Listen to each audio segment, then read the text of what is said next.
Welcome, football fans, to the Onefootball live stream, previewing and taking you right through the Champions League draw that's happening as we speak. It's beginning now, but it's usually a quite tedious affair with lots of senseless awards being given out. So instead of watching that, watch us, and we'll take you through live all the latest news regarding the Champions League draw, all the teams that get put into groups. And joining me to help me take you through this for the next 1.5 hours or so, about 90 minutes it's going to take, is Oliver Moody. Hello Max, hello everyone. Yeah, I think we're all looking forward to knowing what the draw is, but not so much, you know, watching all the nonsense that goes along with the draw. So hopefully we'll be a bit more entertaining than the actual draw itself. I think it will be, Ollie. I think you're right with that one. And we're going to have an in-depth look at all the different teams and all the different groups that could happen. There's a group of death that I really want to get my teeth into with you, Ollie. Definitely. But before we do that, very exciting news from the world of transfer business. There's been a man who's been linked with Barcelona. There's been several linked with Barcelona. Yeah, quite a few this summer. But one looks to be on the move. Tell us more about that. Breaking news in your Onefootball app, guys. Yeah, that's right. It looks like the Dembele to Barca deal could finally be done. It looks like a 120 million euro bid is what's done the trick to prize him away from Dortmund. Dortmund are still denying this at the moment. Aki Watzke has come out and said nothing is set in stone yet, nothing's done. But, you know, when you get reports like this, when it seems so certain, when the media is saying it in such concrete terms, I think usually you can expect it to be, you know, coming in the next few days at least. Yeah, so guys, if you haven't already, download the Onefootball app and subscribe to the YouTube channel, because things like these do tend to move quickly. Ousmane Dembele, the saga, as it has been dragging on a little bit. But I think summer. Since the Neymar deal, really, isn't it? Exactly, yeah. And I think it looks like it looks like Barcelona have finally hit that point where BVB can just say, ooh, that's a lot of money. Yep. And it sounds, we're hearing 110 million.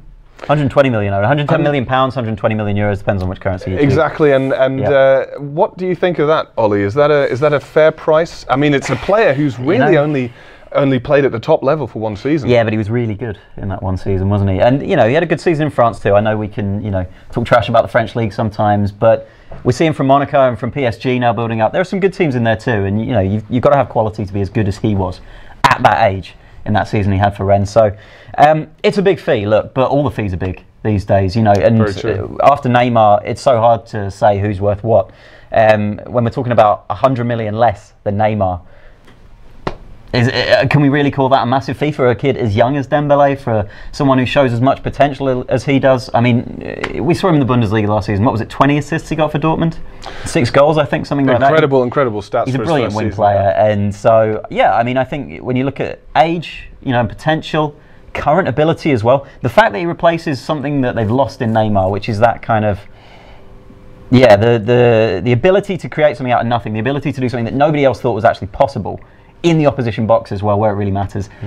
I think actually this is not a bad deal for Barcelona. I think 120 million's fair enough. Yeah, if he can keep it up, absolutely. And I mean, he's very young, younger than Neymar, I think, when Neymar joined, or around about the same age, if not younger.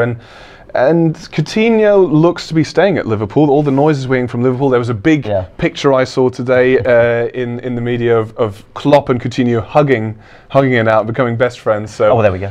Yeah, there we go. That's it. Deal. As the crazy transfer market is, it could still happen, of course, as well. But it looks very much so, very likely that Dembele will be moving. And we're going to be talking about another player who signed a new deal, who joined a club, rejoined rather, a little bit later on, Zlatan Ibrahimovic. I am getting very excited because I do support a team called Manchester United, so I'm trembling with excitement and trepidation. But let's first talk about the teams in pot one. Yeah, let's actually talk about the Champions League a bit. Yeah, the Champions League draw is done by having 4 different pots.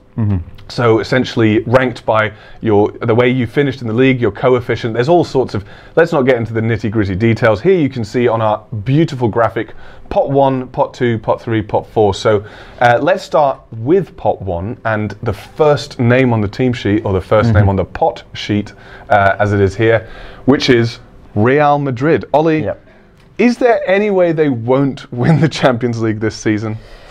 Yeah, absolutely. I mean, winning it back-to-back was something that no one had ever done before. So, in the Champions League era, of course, you know, teams had done it in the old European Cup era. Real Madrid being, you know, doing it in the first 4 or 5 seasons, I think, back-to-back, for example.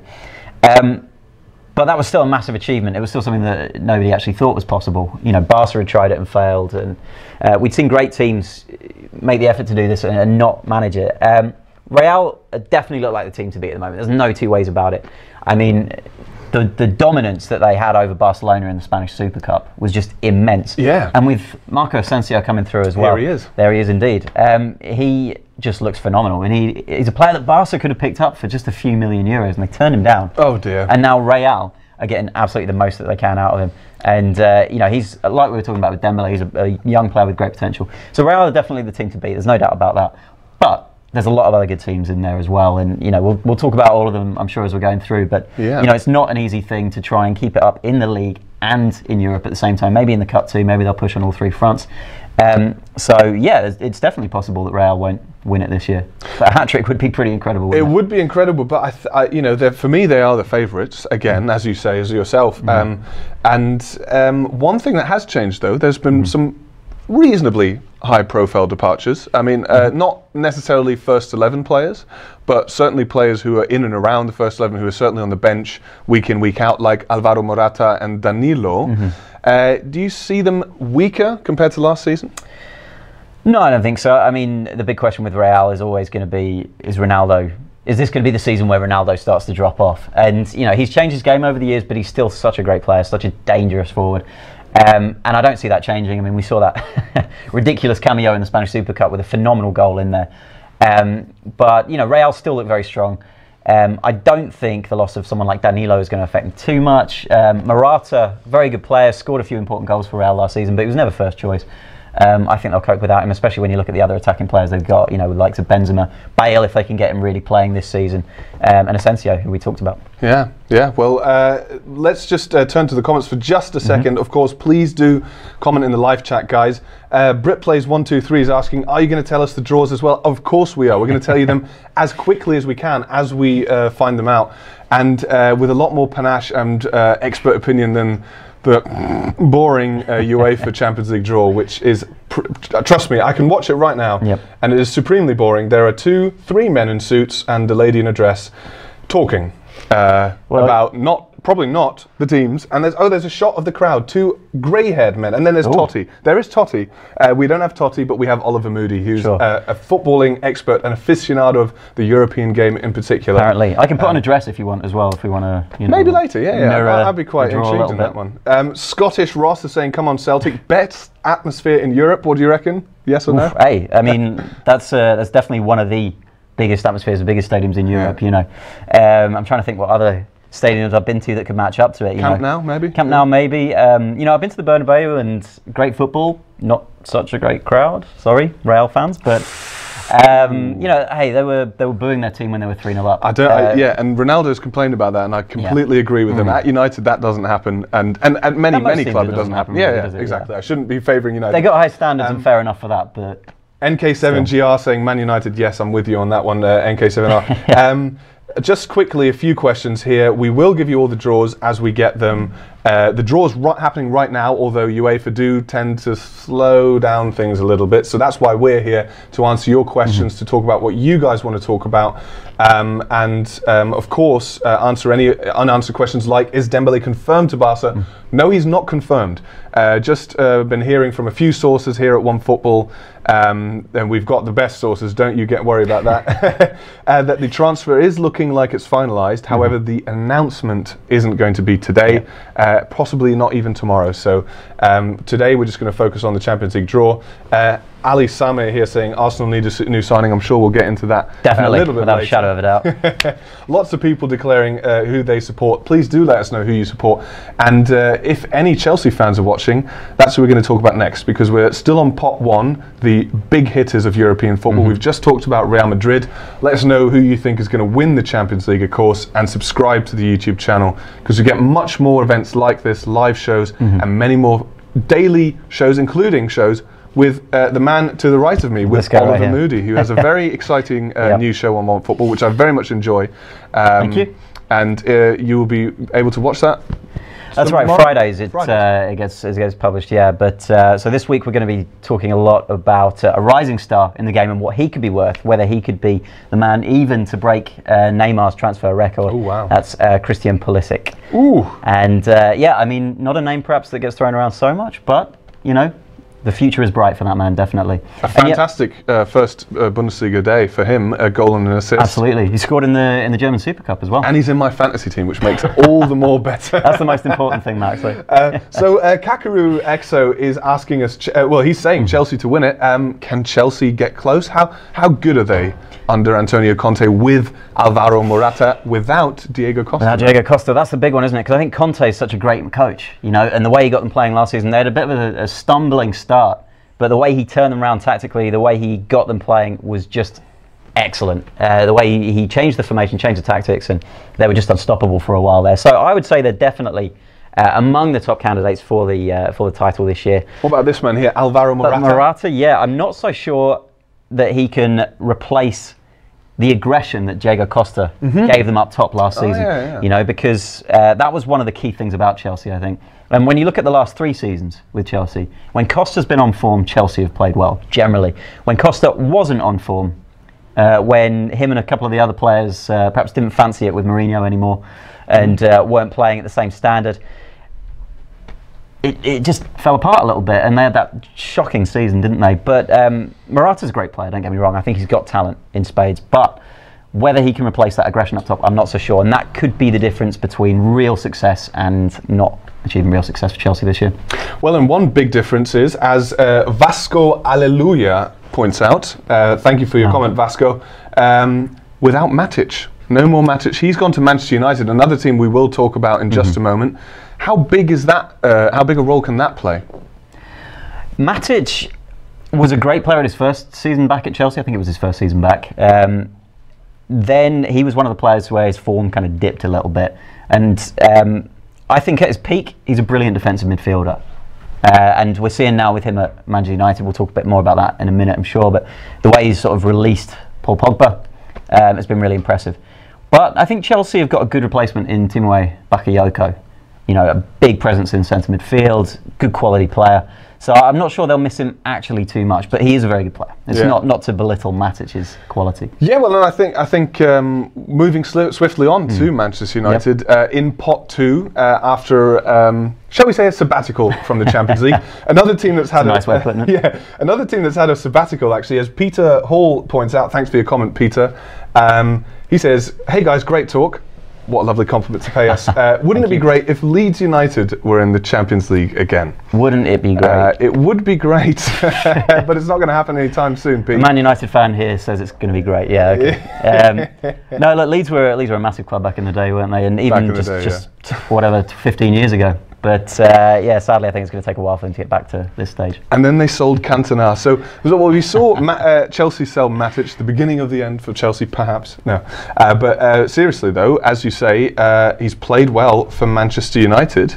Yep. And how big a threat, or how big a proposition are Manchester United in this year's Champions League, do you think?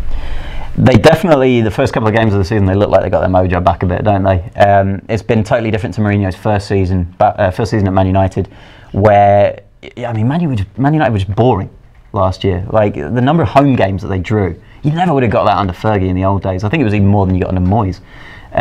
They just didn't look dangerous. They didn't, even with players like Ibrahimovic, Pogba in there, they just did not look like a particularly sexy, dangerous team. Now they do again. Admittedly, not the biggest opponents in their first couple of games. They had, West Ham and then Swansea. Okay, a couple of big victories, but you know, we've still got some big teams, some big tests to come. Well, and there's a few new players, but before we talk about brand new players, let's talk about a newish player. As we teased at the beginning of the show, you can see the question below, Oli.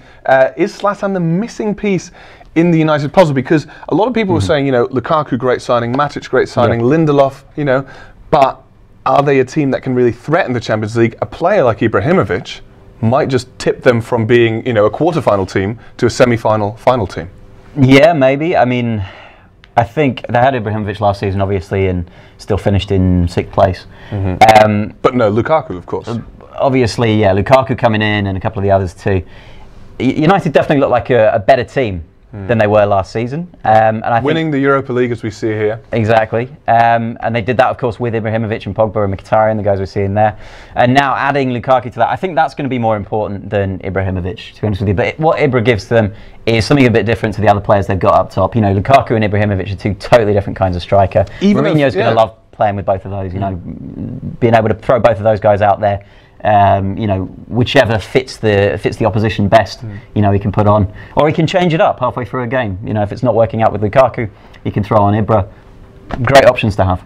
Yeah, and I mean, I think in terms of United, there's this thing that you mentioned with Ibrahimovic and Lukaku. On the face of it, physically, very similar players, very big, strong guys. Yeah. But Lukaku's actually much more keen to run in behind. Yeah. That was something that Ibra didn't do last season, and as a result, United were often, as you say, not really threatening teams because they had this a striker who was dropping deep. Mkhitaryan wasn't quite the player that he was at Dortmund yet, and we see now that Mourinho's getting it out of him. At least the first two games of the season seem to show it. Football FIFA Gaming, he says, I'm a United fan. I know I might brag, but here it is. MUFC will be in the semis, and Real Madrid will knock us out.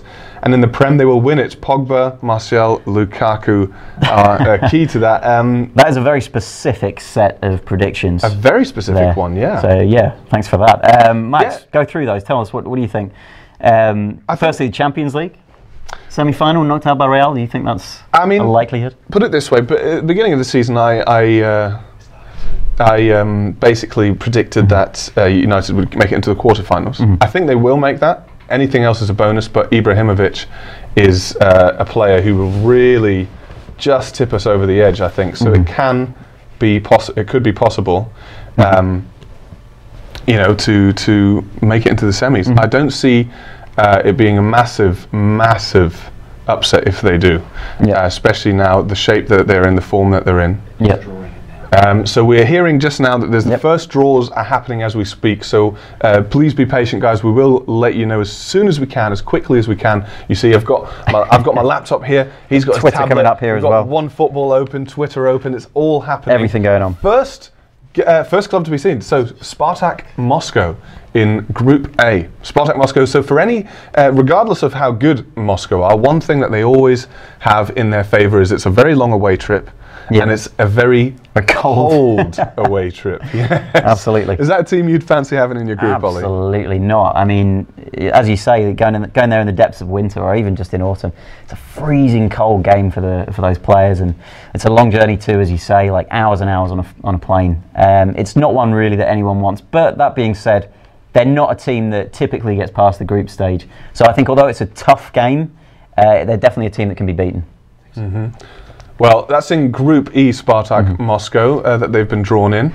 Just a little confusion there. We apologise for any Spartak fans who were irked by that slight hiccup there. But you know, as you say, an awkward team, you know, and not, but not one of the strongest teams. Who, if we look at the teams like Spartak, who do you think is probably who are the weakest teams in the Champions League? Pot 1? Or I would say weakest teams generally? I would say, well, in Pot 1, yeah, let's go with Pot 1. That's Spartak Moscow are a top seed. They're in Pot 1. Of that pot, I'd say probably them and Shakhtar. Them and Shakhtar, and obviously you got the issue with Monaco as well. How many players are they going to lose? That's very this true. summer? Because it could be that Mbappe goes. Arsenal is still in for Lemar, although Wenger said that the deal is dead on that one. We'll see whether that's true. But yeah, you know, if Monaco lose too many more players and can't replace them. Well, one team that we were talking about earlier, which has replaced a few players in terms of Diego Costa being replaced by Morata, is Chelsea. Chelsea are in Group C, and we spoke a bit about them earlier. We had some Chelsea fans telling us that they could win the Champions League. Please, Chelsea fans, do let us know in the comments in the YouTube live chat whether you think that will be the case. Of course, if you're a Chelsea fan in the Onefootball app, you can follow Chelsea and get all the latest news for your team. But will you get the news at the end of the season that they will win the Champions League? Let me know and let us know in the comments. How far do you see them going? Prediction time, Ollie. Chelsea? I got them for the quarterfinals. Quarterfinals, I think that's as far as Chelsea will get. But I think they'll have a good season in the league again. Okay. Well, what do you think? I think that's a fair assessment. Yeah, quarterfinals. I wouldn't be surprised if they do well in the league again. I don't think they'll win it. Could be another big tussle with Barca or PSG, perhaps in the Champions League. We've seen them have massive ties against those two teams before. Yeah. Well, a few different voices here. Pete Hall saying Liverpool suck. Others saying Liverpool are amazing. But one team who have made it into Group A are Benfica Lisbon. According to some sources, the most supported club in the whole world. Really? Yeah. I mean, it depends what numbers you look at. But they used to be in the Guinness World Book of Records. For being the most supported club in the world. I presume they have a lot of followers in South America as well. Sure. I mean, and Eusebio and everything as well. So, and they do have the highest membership in the world. Right. That's one thing that they definitely do have. That's what they were in the World Record Book for. That I can tell you that much. So Benfica, a team that they're a good team. They've got some good players. They always seem to lose their best players, like many Portuguese clubs do. And they've got some great recruitment though. The players that have gone through, like Victor Lindelof, who's gone to Lindelof being a prime example. Who's going to Manchester United. The Portuguese teams often have good scouting. I think they've got good, obviously, ties to South America too, and they can pick up a lot of players that way. But as you say, the problem is they get cherry picked by teams from bigger leagues. And so it's hard for them to build year on year. But yeah, I expect them to get out of the group stage, and we'll see then. Who knows? Well, the next team in Group B, I think they'll go a little bit further than the group stage. Bayern Munich, the mighty Bayern Munich. We're here, of course, reporting to you live from Germany, and Bayern Munich, being the biggest club in Germany, they are the team that most people think will go furthest of the German teams. I'm sure you'll agree, but how far? How far? Well, I think semi-final again. They've made the semi-final. I think is it 3 of the last 4 years or 4 of the last 5 years? I think you're right. Yeah. Last year was really the odd one out. Look, they're a strong team again.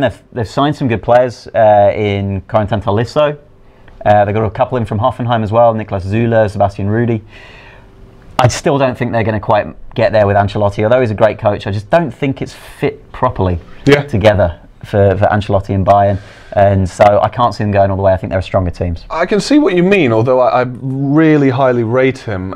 He's had a lot of players come in this summer and not many leave. But one club that has loads of players leaving, as you mentioned earlier, in Group G, they've just been seeded as a top seed, Monaco. They won the French League last year. They had an amazing Champions League campaign. I laughed and laughed and laughed when Manchester City were knocked out. I'm sorry, City fans. Those were 2 of the games of the season, though, last year. And that's something we need to talk about a little bit later as well. Manchester City, who are on pot 2. We'll get to that in a while. But at the moment, pot 1, as live as we speak, is getting dished out. Every group as it comes in, we will let you know. So Monaco, with so many players gone. Bakayoko, Benjamin Mendy, who's great on Twitter, by the way. If you want to follow anyone, do Benjamin Mendy. And of course, follow us on Twitter as well, Oliver Moody and Max Merrill. Group F, Shakhtar Donetsk. I hope I'm pronouncing that correctly. If I don't, please, Shakhtar, I think Shakhtar maybe. Shakhtar fans, please comment, let me know in the comments how you pronounce them. Don't look at me, my Ukrainian pronunciation's all over the place. Okay, well, I'll leave that to the commenters. Donetsk in Group F, how highly do you rate them? Yeah, I think they've been weakened quite a lot in recent years. You know, when you think back a few years, they had some great Brazilians playing for them, and they had Henrik Mkhitaryan, of course, as well, before he went to Dortmund. I don't see them being quite the same level this season. I don't think they'll be quite the same threat. But again, a bit like with Spartak, it's a difficult away journey. It's a long trip. So I think they're a team that's got a chance of getting past the initial stages, but not going too far. Well, just quickly, Luke Percival's asking, anyone know who Liverpool got? Luke, this is the draw live. So as things are happening, we're telling you. So the latest team to be seeded is in Group H, Real Madrid, the holders and indeed back-to-back winners for the first time in the Champions League's current form. Liverpool have yet to get a group, so bear with us, Luke. It's going to happen later. Yeah, they're in pot 3, so a little bit later on they will be announced. But Group H, Real Madrid, and Group D, their opponents in the final, Juventus, with a brand new logo. What do you think of the logo, Oliver Moody? I think I feel like they've lost a little bit of their heritage with that, a little bit of their history, because it looks like something that's been made up for the social media age, basically, doesn't it? Yeah. It looks like something that's been made up because people around the world are going to understand it a bit easier. Maybe it's a bit more sort of simple, a bit more kind of, you know, graphically pleasing or whatever. But the old badges, I remember when my team, Arsenal, changed their badge back in 2003, I think it was. And it did feel a bit like we'd lost a bit of our history. It felt like, I don't know, there was something different about the club after that. And what would you think about that? Let's say if Manchester United changed their badge. I'd say it depends to what. I think a radical change like the one we saw with Juventus is very much. I can see why Juventus fans would be upset. I think the more I look at it, tell you what, the more I look at it, the better I think it looks. Okay. And the more I forget what the old one looks like. At the moment, I can still picture it in my head. But Manchester City did a little rebrand a few years ago, but they kept all the elements. And I'm not a Manchester City fan by any means, but they kept all the elements in their badge.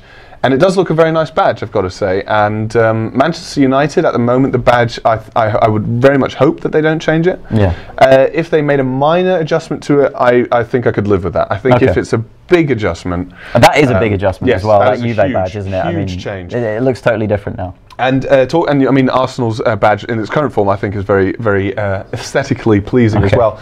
Wes O, on that subject of Arsenal, Wes O is saying, anyone know who Arsenal have got so far? We're starting early with the banter today, are we? Yes, Wes, don't, come on, don't just kick rubbing it in. Down. Yeah. Manchester United were in the Europa League last season. Of course, we won it. But here we see the winners of the Champions League from last season, Real Madrid, of course, who might just win it again this year.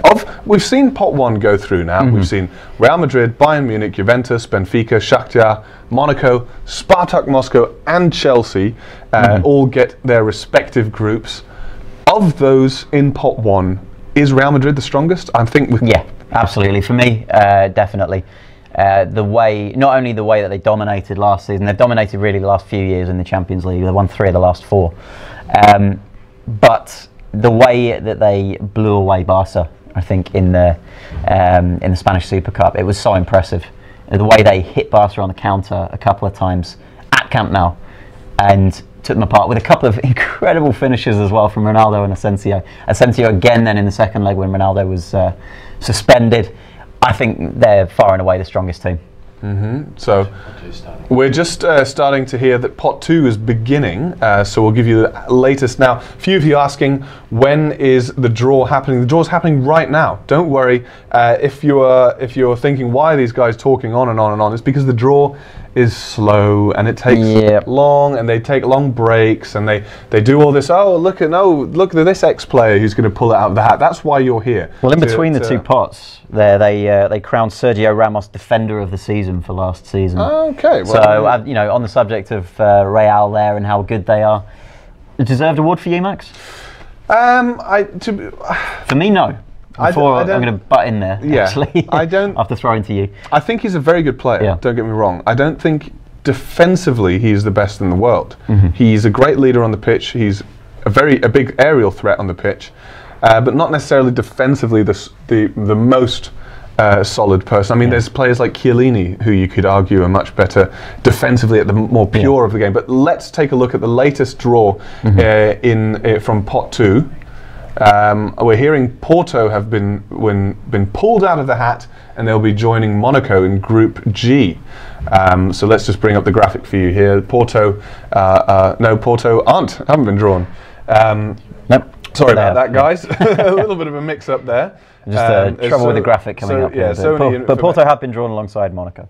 Yeah, so they have been drawn alongside Monaco. So two teams that are perhaps not from the strongest European leagues, traditionally speaking, and especially in the last few years. But again, two teams who are strong in the Champions League are there Porto's there all the time. It's like Olympic Lyon back in the day. They were always there because they always won the league. And Porto again in the league. And look at that, Group C. We all know Diego Costa wants to go to Atletico Madrid. Well, he'll be travelling to Atletico Madrid with Chelsea in Group C. So we have Chelsea against Atletico. Yeah, what a draw. What a draw that is. Yeah, Chelsea and Atleti, traditionally two of the better defensive teams in Europe, with Conte and Simeone as the coaches there. That's going to be a hell of a game. Perhaps not one for the footballing purists, not one that's going to be particularly heavy on attacking flow or whatever, but yeah, certainly some great defensive play on show, I'm sure, in that way. And we could see some great aggro as well if Diego Costa is coming back to Chelsea or returning to Atleti, not really wanting to play for Chelsea. Yeah. So we're here from our Jess. He wants to see a group of death. Well, Group A has just gotten a new member. It's Manchester United. So they'll be facing Benfica and 2 other teams that we have yet to see in the draw. The draw is happening right now, guys, live as we speak. So we're giving you the updates live as we speak, and the latest is that Manchester United have been drawn in Group A with Benfica. And you know what? For a change, I'm not going to ask you what you think. I'm going to tell you what I think, which is that I think Benfica are a tough opponent. Yep. But as a Manchester United supporter, I think Benfica are a manageable task. However, another task in its entirely is Paris Saint-Germain. That's not so manageable. Not so manageable. That is going to be awaiting Bayern Munich in Group B. So Pot 2 is currently getting drawn as we speak, guys. So Leon is saying easy for Manchester United. Not easy, but certainly not the hardest draw. But PSG against Bayern Munich and with Neymar. Yep. I mean, we've got 2 great groups there already, haven't we, really, with groups, I think it's B and C, with Chelsea, Atleti and Bayern against PSG. 2 fantastic, or 4 fantastic games coming up in those 2 groups already. And I kind of hope as well, as you just said there, that we get a group of death coming out of it. But yeah, certainly we're seeing PSG here now with Neymar, and they are definitely going to be a different proposition in the Champions League this year with him. Cavani, of course, there as well.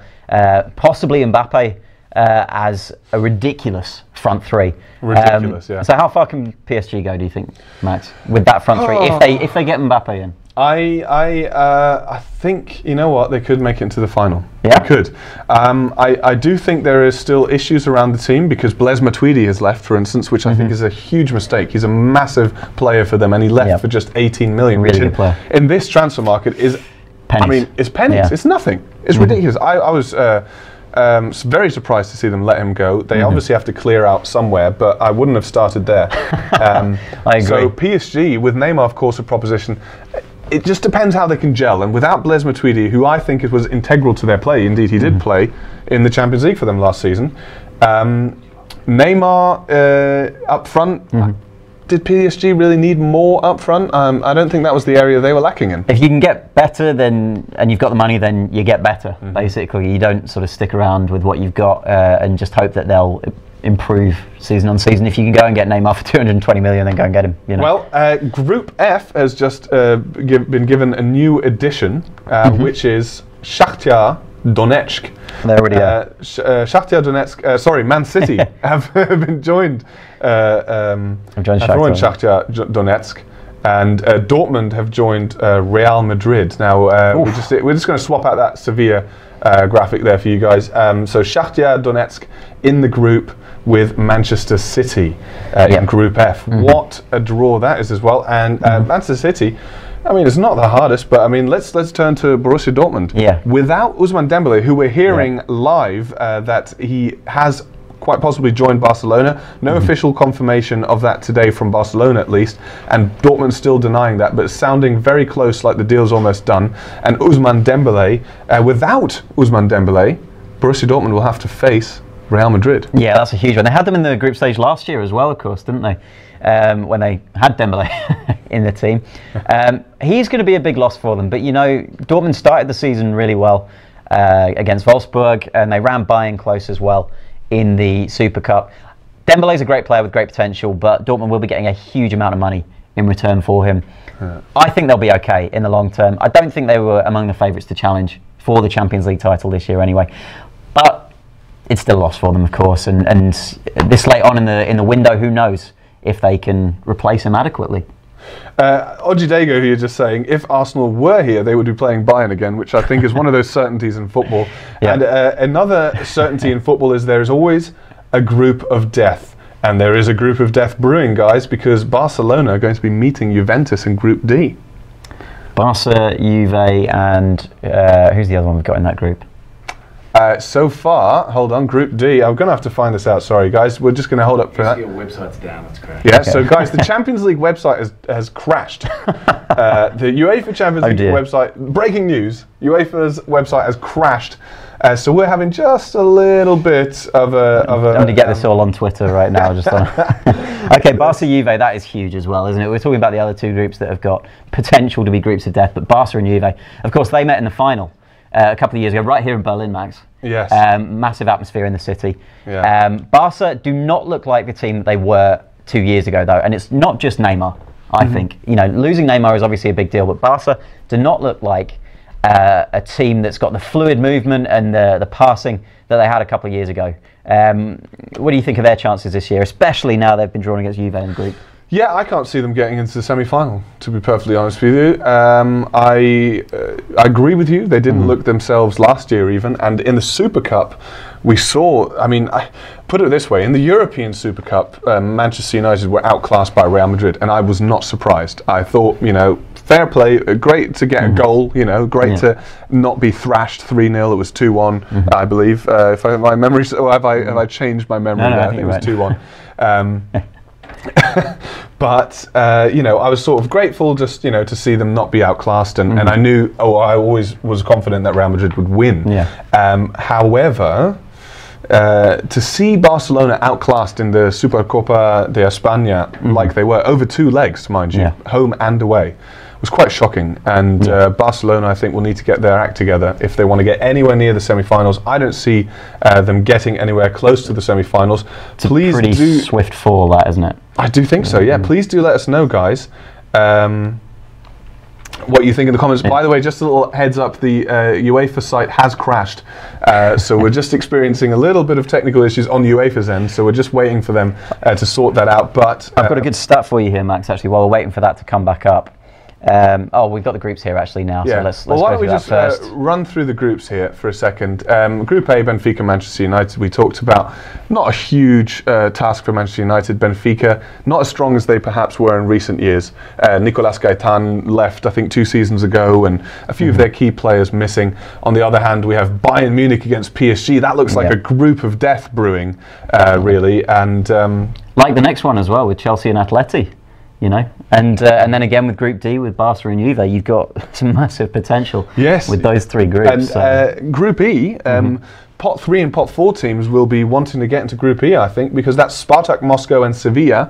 Although Sevilla shouldn't be underestimated. No, Sevilla had a very good 3 quarters of a season last year. It all started to go downhill a bit towards the end, but yeah, they were a dangerous team too, and. I think, when we're comparing to the other groups, it does look like the weaker group, but we shouldn't underestimate them either. Well, RKH Harper is saying Group E looks boring. I wouldn't call it boring, but it's probably not. It's not the thrill, the nail biter like Group B with Bayern Munich and Paris Saint-Germain, or Chelsea and Atleti in Group C, Juventus and Barca in Group D. What a group that is! Although Didi the Toast says Benfica and Man United is an underrated group of death. He says those are 2 teams that are underrated. Would you agree with which that? Team? Which group, sorry? Group A, Benfica and Manchester United. Benfica and Manchester United. I think certainly Manchester United are going to be a strong team in the Champions League this year. Benfica, look, they're a good team as well. They're the Portuguese champions. Whether they've got it within the team to knock out one of the bigger clubs in Group C, let's say Liverpool, Napoli, Roma, you know, I'm not sure. If they get a team like Basel or Besiktas, then that's a different story. Well, and there Basel, you go. My God, he's a psychic, guys. Group A, Basel, the latest Willed edition. it into action. So Benfica, Manchester United, Basel. As a United supporter, and please, United supporters, do let us know.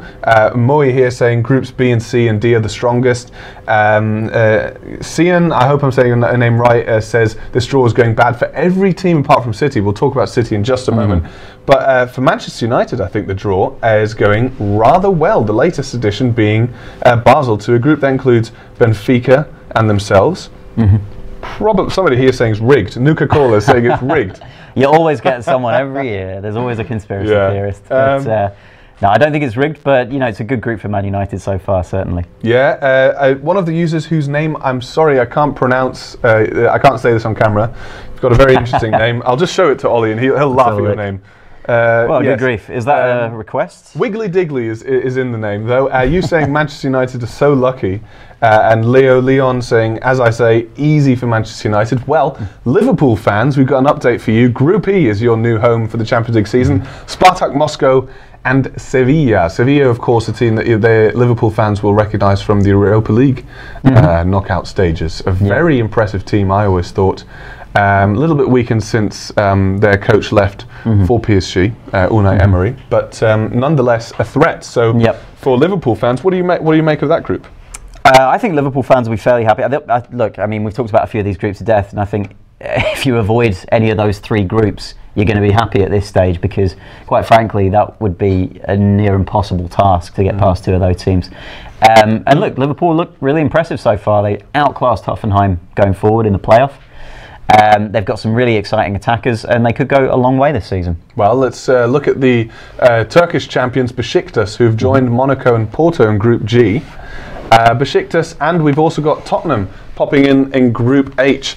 Group H, I think, is looking like a bit of a group of death, don't you? Group H looks very difficult at the moment. Yeah, Real, Dortmund, Tottenham. Wow. It's interesting with Tottenham, though, because although they've been very good domestically in the last few years, they haven't done it on the Champions League stage. Last season at Wembley, they were atrocious, basically, and they let a poor Leverkusen side beat them to second place in the group and get through to the next stage.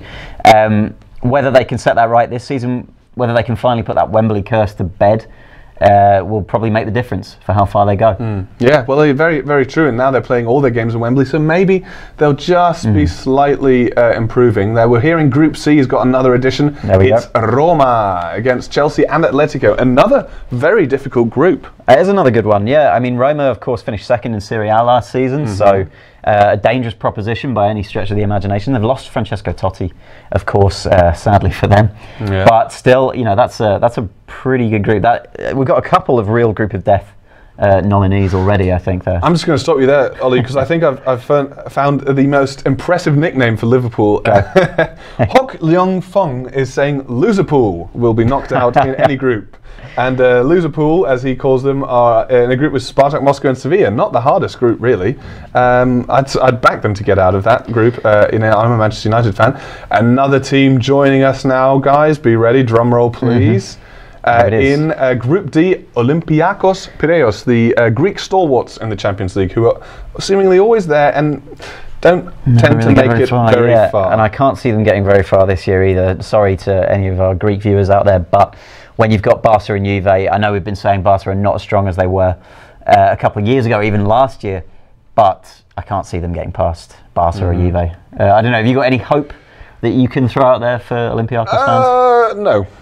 To me, that's the short answer, no. Yeah. I don't think Olympiakos will get... They might get into the Europa League, and it'll be interesting to see who from Pot 4 will join that group, because... for instance, in Pot 4, RB Leipzig and Celtic, two teams that are potentially very tricky opponents for the Champions League contenders in that group. And although we have Juventus, we also have a weakened Barcelona side who could possibly, we don't know, will they do a Spain of the 2014 World Cup and just get knocked out in the group stages? Well, look, they're about to add Dembele by the looks of it. News that we've been getting in today, or just this last hour, in fact, is that Dembele looks to be joining Barcelona. It looks like it's finally going through. He's going to be a big addition for the team, definitely. So maybe he can help sort them out a little bit, but yeah, they need to sort out their centre midfield as well, and Paulinho is not the answer. Sorry. Paulinho, yeah. Well, I want to mention Paulinho in a second. RJ says Spurs are a joke, so he's obviously not going to be big on Paulinho. Bailey Taylor saying Olympiakos are going out. Ryan Hopper saying, we are Liverpool, we're the best football team in the world. Confidence there from Ryan. Humility. Yes. Spurs are screwed, says another fan here. And a lot of people here talking about Spurs who possibly will have a tricky time in their group. But in Group F, we have Shakhtar Donetsk, Manchester City, and now the latest edition, Napoli. Quite a difficult team to deal with, and in the Group B, a less difficult team for Bayern and PSG, Anderlecht. Yeah. Let's talk about Group F then. Who do you see of those three the strongest then? We have City, Napoli, and Shakhtar Donetsk. I think City are the strongest team in that group. When you look at some of the additions they've made this summer with the likes, they bought just about every fullback in Europe. They have, yeah. They've made Bernardo Silva on top of that, who was really impressive at Monaco last season. So they've got... Given a wave there, one of the comments requesting a wave. Here's a wave. Yeah, Man City look very strong, I think. If you look at the additions they made, look at the signings they've made. Kyle Walker, if he can manage to not get sent off in a game, they've got Mondi in as well, Danilo from Real Madrid. So they're looking a bit more solid perhaps than they were last season, which should help them if they come up against Monaco again. And I think they'll be more or less happy with that group so far. Napoli are a good team, though. Yeah, possibly Pep won't shoot himself in the foot like he did last year when he took a lead to Monaco and then just attack, which is great. All for it as a Manchester United fan. But there is a time and place, Pep. There is a time and place. And when you are about to get knocked out of the Champions League, you might want to just park the bus for just 10 minutes. Just a little bit. Just 10 minutes. Yeah. Anderlecht joining the supposed group of death. Not so much of a group of death now. Bayern, PSG, and Anderlecht. Well, yeah, they've definitely drawn the short straw there, haven't they? I think Anderlecht and Olympiakos are going to be feeling pretty unlucky right now. They've both got really hard groups. I can't find any kind of cause for optimism for Anderlecht there. They've just been given the worst deal, I think, so far out of all the teams. So looking at the group so far, and please guys, do let us know in the comments in the live chat what you think is the group of death so far. Pot 4 is just coming in now, so we'll have that as soon as we get it. Pot 4 there. Oh, I think I've got my contender for group of death. Group H, Real Madrid, Dortmund, Tottenham, Leipzig.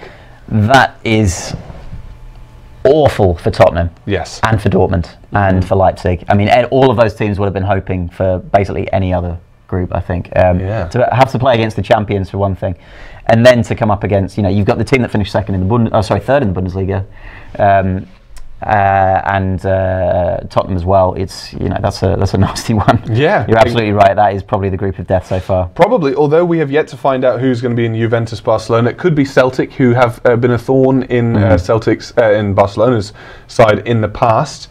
Although the easiest group for me so far, I mean, what take your pick. Group E, Group G, Group A. I mean, Group G we have Monaco, Porto, Besiktas. We have in Group E we have Spartak Moscow, Sevilla, and Liverpool. Who again, nobody's standing out there for me. No Group title contenders. C we just seen there finished. Group C we have a Champions League debut for another team, not just Leipzig, but Qarabag, who joined Chelsea, Atletico, and Rome, and probably won't be making it through that group. No, I think Qarabag's first Champions League experience is going to be a fairly short experience. They are, though, it's got to be said, give them their props. They're the first Azerbaijani team to make the Champions League group stage. So, applause to them for getting this far. Yeah, very much so. Sorry, they could finish that group with 0 points. Well, Bailey Taylor is saying that Dortmund and Leipzig are going out in the group that also includes Real Madrid and Tottenham. T1Y4 Hoon is calling it Group of Hell. Group of Hell, I like that. Not just Group of Death, Group of Hell. Yeah, Group of Hell. And Diggy Murder is saying C and H are groups of death as well. C being Chelsea, Atletico, Rome, and Qarabag. Qarabag probably going to be the punching boys there. But Qarabag fans, if you know something that we don't, because we don't watch the Azerbaijani league as much as you do, I'm sure, please let us know. Maybe Qarabag have got a striker that is going to bang in 5 goals in the game, in one of those games against Chelsea or Atletico. However, we've got Group F for you now. Rotterdam, Feyenoord Rotterdam, a sort of another one of those Champions League stalwarts. They haven't been there too much in the recent seasons. Nope. But Donetsk, City, Napoli, joined by Rotterdam. So who's going to go through in Group F, Ollie? I've got City and Napoli going through from that group. I think that Feyenoord and Shakhtar are both going to put up a good fight. I think it'll be a fairly even group. I don't think we're going to see, any team finish with 0 points or whatever. But yeah, I would go with City and Napoli for that one. Well, what do you think? I tend to agree with you on that one. We've got Miguel here asking us about the group of death. He's asking, how are the 2 German teams playing? Well, Dortmund looked good on the weekend. Leipzig, not so good. Not so great. No, stuttered a little bit, but it's just the start of the season. They can turn it around still. And we're Sporting, not Benfica. Thank you for spotting that there. Sporting Lisbon join the group of death, or one of the groups of death, sorry. Yeah, one of several. Juventus, Barcelona, Olympiakos, Sporting Lisbon. Now, they are in pot 4, Lisbon, but for me, possibly going to finish ahead of Olympiakos, quite possibly. Yeah, I would say so. You know, it's done on coefficients, isn't it, rather than necessarily like an analysis of who's the better team. And I would agree with you. I think Sporting probably going to outdo Olympiakos, but I can't see either of them getting one over on Juve or Barca. I think the top two are going to go through quite comfortably there. And actually, having looked really exciting, I think we'll get two really good games between Juve and Barca, but I can't see the group generally being that exciting.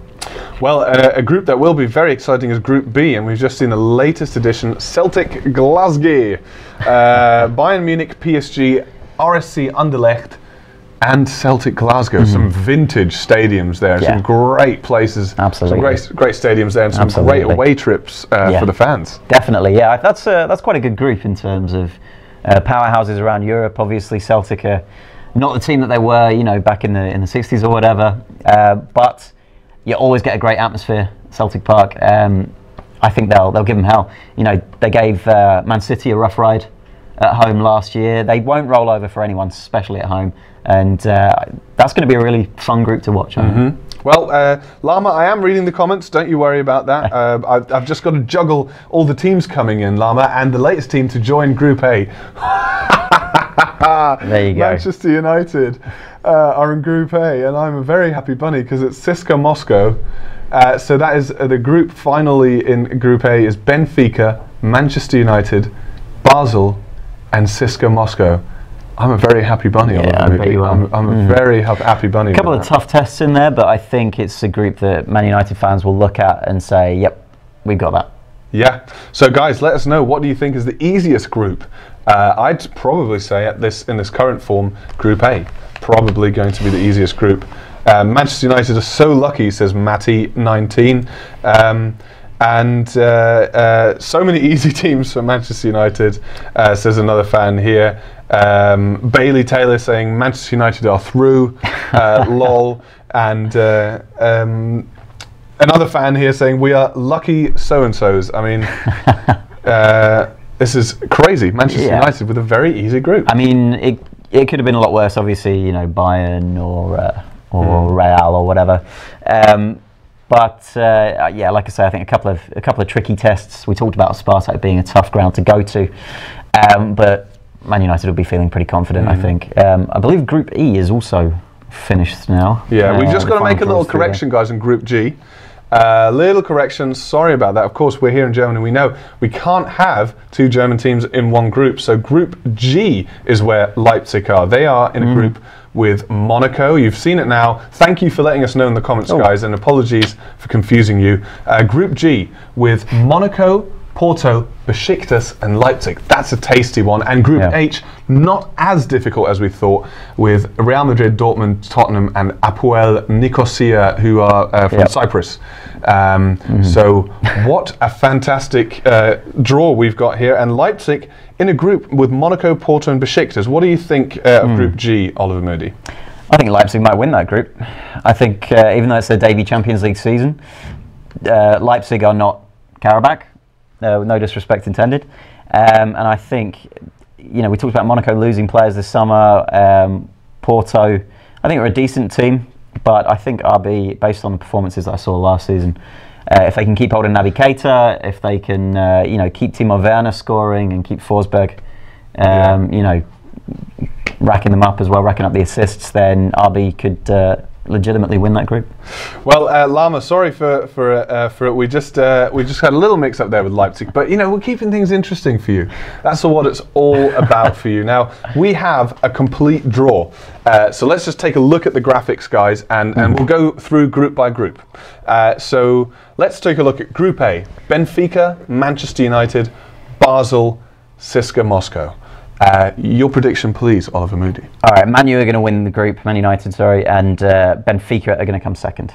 So let us know, guys, Group A, who you think are going to go through. Let us know for every group, in fact, who you think is going to go through. Let's take a look next at Group B. What a group that is. Bayern Munich, Paris Saint-Germain, Anderlecht, and then Celtic Glasgow. So, I mean, Bayern Munich and Paris Saint-Germain, the big favourites there for me, and I think you would agree. Yeah, definitely. Glasgow, though, Celtic is an awkward place to go, and Barcelona, for instance, have had trouble there in the past. Yeah, sure. I think Celtic will make it to the Europa League through that group. I think they'll finish in third place, and I think they'll give the big teams real hell when they come to Scotland. Whether they can get any points on the road is another question, though, and I think that might be where they have their downfall in the group stage at least. But as I say, I think they'll make it to the Europa League. Well, we have lots of fans here saying Bayern and PSG will go through. And we also have, in terms of Group A, lots of people saying Benfica and Manchester United are the teams to beat in that group. Now we're moving on to Group C, guys. So give us our predictions for Group C. It says Rome, Marcus Larsson, because that's the English word for Rome. I appreciate, though, the real club name is AS Roma. Thank you for pointing that out. We're calling them Rome just to make things a little bit easier for those who don't know. As we're doing with Glasgow for Celtic and Rotterdam for Feyenoord as well. Exactly, yeah. So it's just making it easier for you guys. But let's take a look at Group C. Chelsea, Atletico Madrid, Rome, or as they are actually known, Roma, and Karabag, who are making their Champions League debut, although it's not going to be a happy debut, is it? It's not going to be a particularly happy debut, but I'm interested to see which of the other two from that group goes through, because you've got three big teams there in Chelsea, Atleti, and Roma. You know, they're all good teams. They've all got a lot of good players.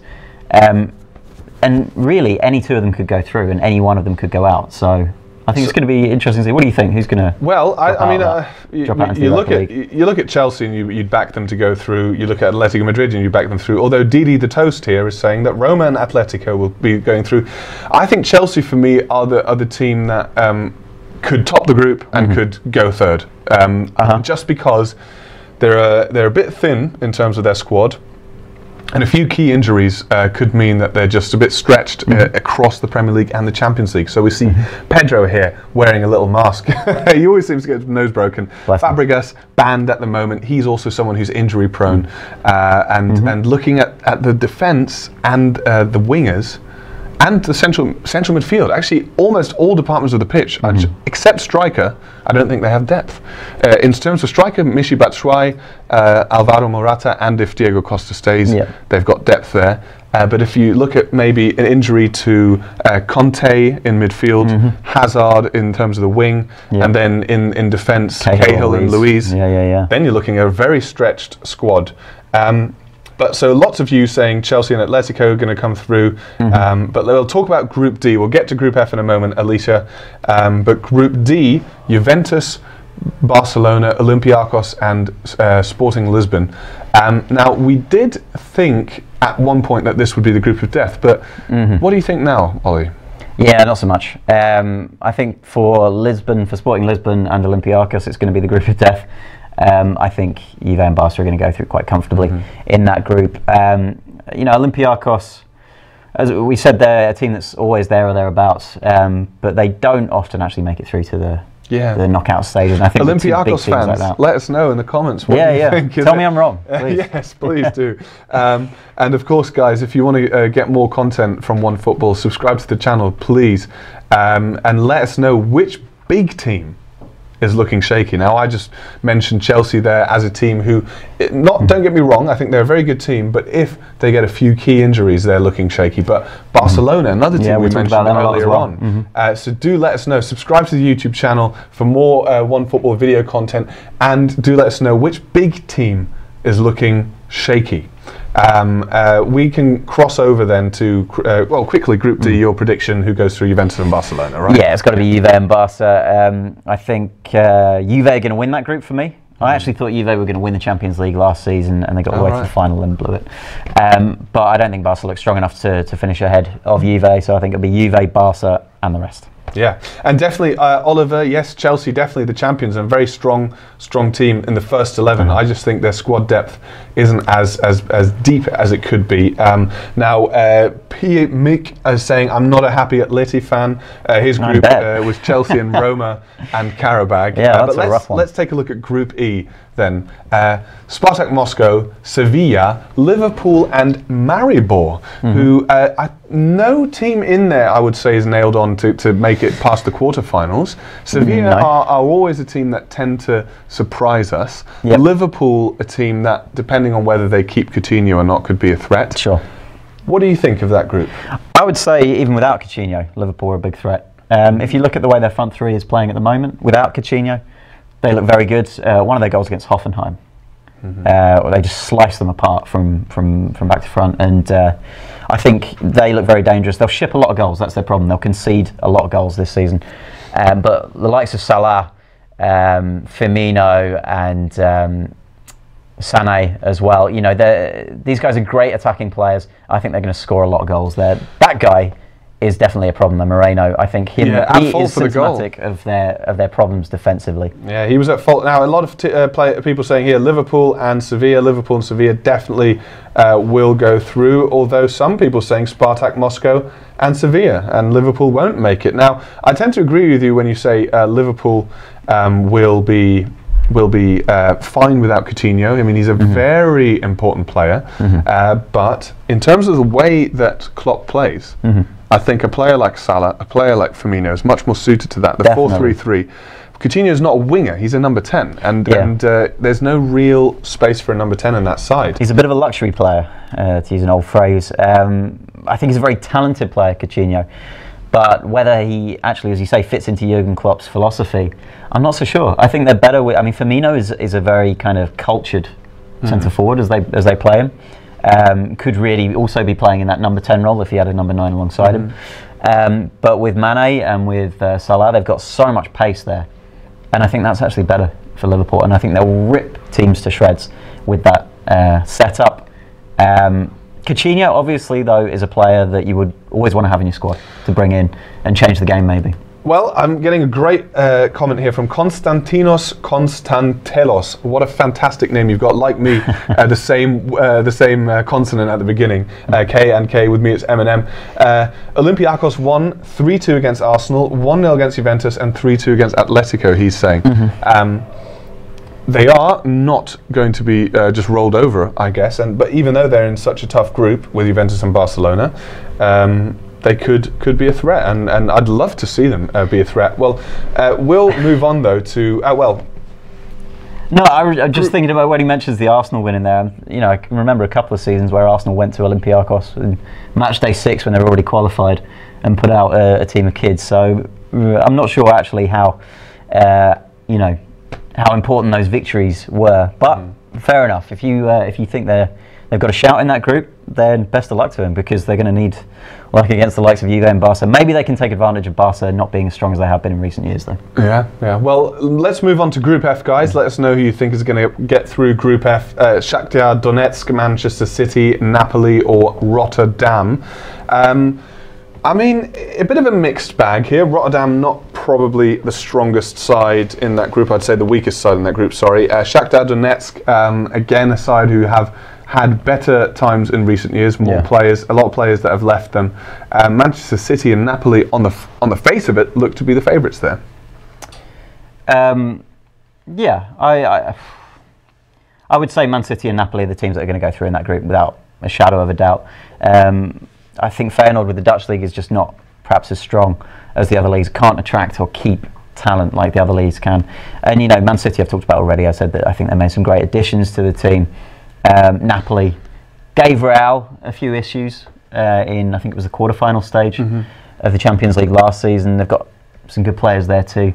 Those two are the top two in that group for me. I think it's going to take a lot for City in particular to not go through. Well, will Pep be the architect of his own downfall, I wonder? Because last season he, against Monaco, was in a great position, and through nothing else, in my opinion, but sort of sheer bloody mindedness, decided to go all out attack.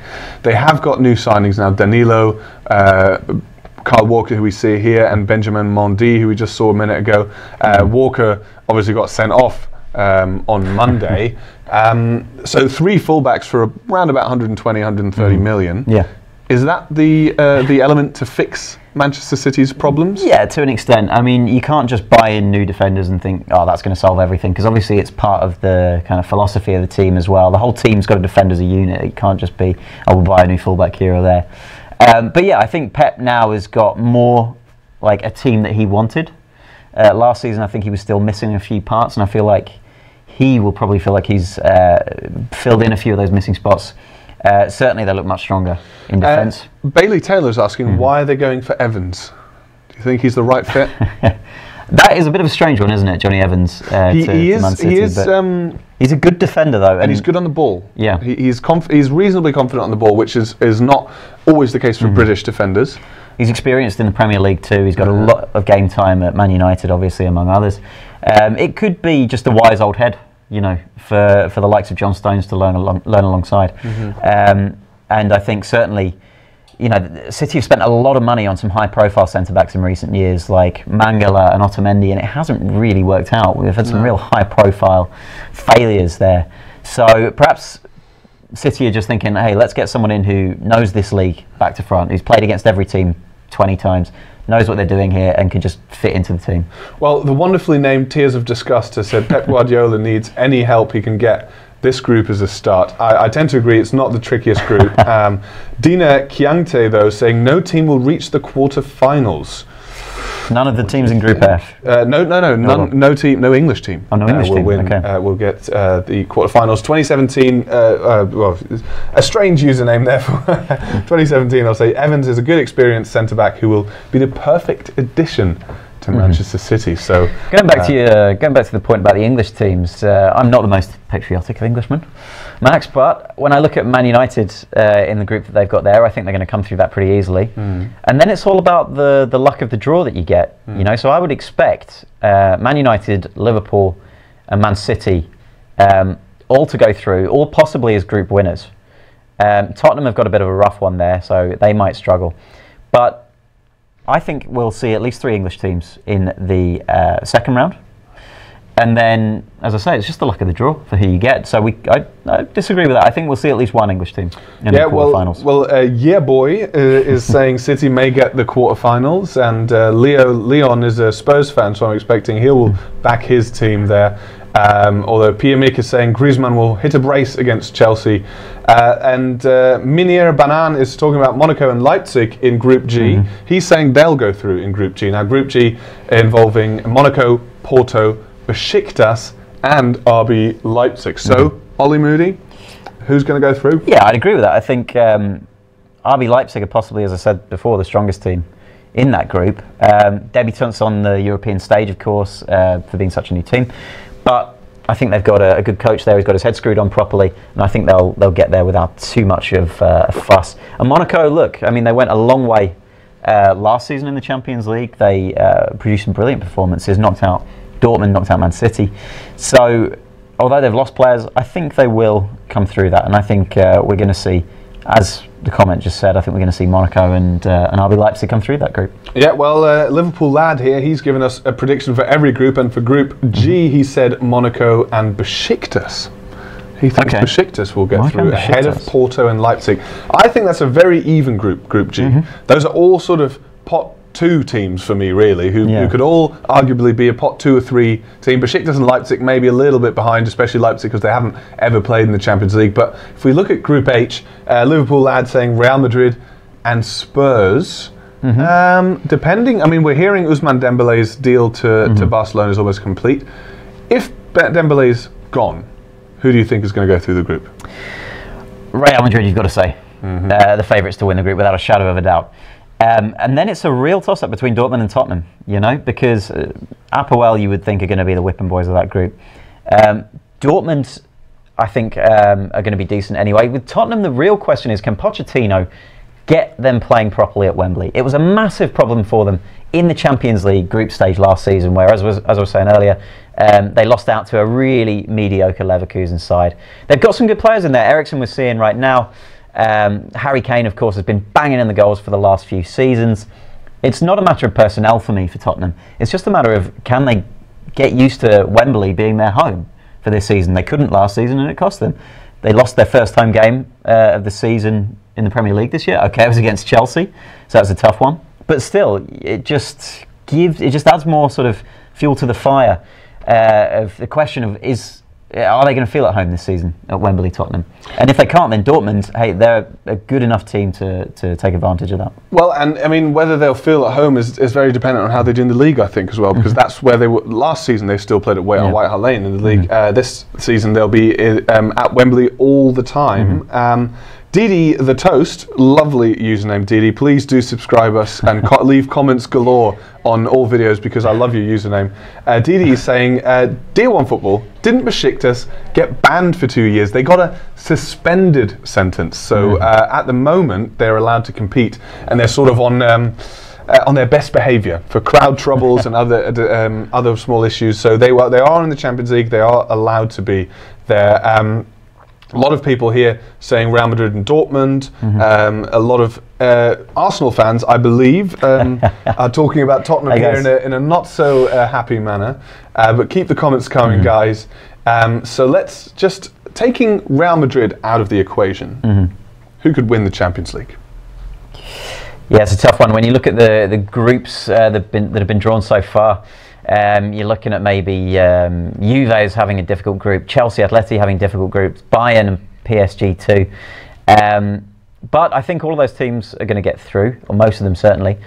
I don't think Bayern are going to do it. I think it's still a bit too early for PSG. I think, Max, and you're going to be surprised to hear me say this, I think we might see an old favourite up there, Manchester United. I think they could surprise everyone, especially with Mourinho at the helm, who, has won the Champions League with both Porto and Inter.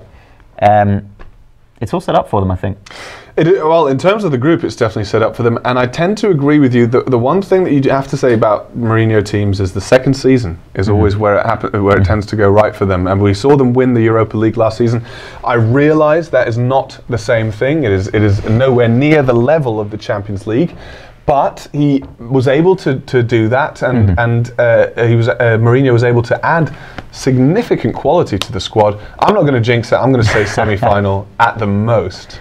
Okay, in that case, you've got to tell me, if not Man United with Lukaku and Ibrahimovic, as you were talking about earlier, and Pogba and all the other players that they've got in the team, who is it going to be, if not Real? You know what? I wouldn't be surprised if we see PSG up there. I do think it's touch and go with them because I think they're lacking in other areas of the squad, Blaise Matuidi being one, and that makes me really think Juventus because he's gone to Juventus, Blaise Matuidi. They've signed very well over the summer. They've kept Paulo Dybala, which is a real bonus for them. Big deal because, for them, and because he was fantastic last season and he's only going to get better. But they've lost Bonucci. Chiellini. Bonucci, sorry. Chiellini's still there. Chiellini wouldn't go. Bonucci's gone to Milan. That's very right. Obviously, he was a huge player at the back for Juve last season. But they've signed the greatest keeper of all time in Wojciech Szczesny. Well, so perhaps they're going to be okay after all. Well, let's get into your predictions here, guys. Mr. GG saying too early for PSG, but not for United. I'd agree. Didi is saying Lukaku's banging in the goals, and I'm a gunner. So, like Oliver Moody, another gunner who's backing Manchester United to win. Perhaps that's just because you both think if you win the Europa League this season, you'll win the Champions League next season. Maybe. Start a little pattern there. Following your footsteps. And Tottenham says Yasser Isufi. Hardik says Chelsea will win it. Abdi saying PSG. I mean, Spurs, a few people here talking about Spurs. I mean, it's a big group for them to get out of. Huge. But if they get out of that group, then that's impressive, And then you're talking about a team that's on the rise, basically. Yeah. Dina here saying Bonucci is the best defender right now. So that loss will be very difficult. Although Allegri and Bonucci just didn't get on, apparently. And thank you so much, guys, by the way, for tuning in. We had 91,000 viewers so far, and thanks for getting the comments in. Please do subscribe because there's new videos every single day coming out on the OneFootball YouTube channel. And if you haven't got the app already, grab your phone, get into the Play Store or the App Store. Exactly. Whether you have Android or Apple devices, you can get the OneFootball app in your language wherever you are in the world, and you can follow your team. You can customize which teams you follow. So for me, for instance, every time Manchester United or Leverkusen do anything important, I get a ping straight to my phone telling me what's up with Oliver Moody. It's Arsenal, of course. And so thanks so much for joining us. Please do subscribe. We will do more lives every so often, of course, for any big events like the Champions League draw. So Bailey Taylor saying, you guys are legends. Thank you so much, Bailey. Thank you. Thanks Bailey, for watching. Yes, thank you for watching, Bailey. And please do follow us on Twitter, _Merrill_ for myself, and Ollie Moody, for Oliver Moody. And follow Onefootball for all your latest news on Twitter. But if you've got the app, who really needs Twitter? who really needs anything but the Onefootball app for all your footballing needs?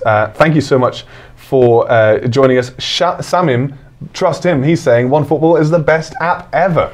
Definitely. So if Samim says it, of course, and Leo thanking us for a good show. Thank you very much, Leon, for tuning in. And Tarun expressing his love for Onefootball. Keep the love coming, guys. Check us out on YouTube, subscribe to the channel, and get the Onefootball app so you never miss the biggest stories like today. Ousmane Dembele and Ibrahimovic, 2 players on the move, or shall we say with Ibrahimovic, staying where he was. Staying put right where he is. And looking forward to the Champions League season with all you guys. Please do follow us on YouTube and in the app for all the latest updates. That's all from us for today. Thank you so much, Ollie, for all your expert opinion. Thank you, Max. Thank you guys for watching. Yes, thank you very much, and we'll see you very soon.